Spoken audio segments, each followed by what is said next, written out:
Disassembly tips. Ensure that you take the following precautions when disassembling a unit. Label each cable as you remove it, noting its position and routing. This will make replacing the cables much easier and will ensure that the cables are rerouted properly. Keep all screws with the component removed, if applicable. The screws used in each component can be of different thread sizes and lengths. Using the wrong screw in a component could damage the unit. If the unit contains light-sensitive components such as motherboard, memory module, CPU, hard disk drive, graphic card, store the component in its original ESD packaging to avoid damage. Please read the description below for more details about tools used to removal and replacement, static electricity.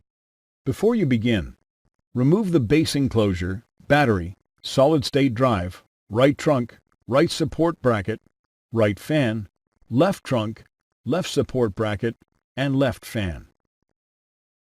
Removal. Note, the heatsink has numbers adjacent to the following 8 screws. Remove the 8 3mm P1 Phillips head screws that secure the heatsink in numerical order.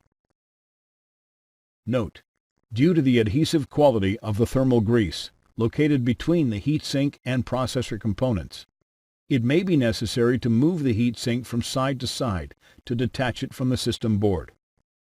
Carefully lift the heatsink off of the system board and remove.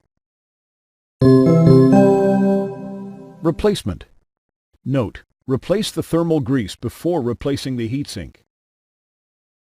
The thermal grease should be replaced every time the heatsink is removed. Align the screw holes on the heatsink with the standoffs on the system board and place the heatsink into position.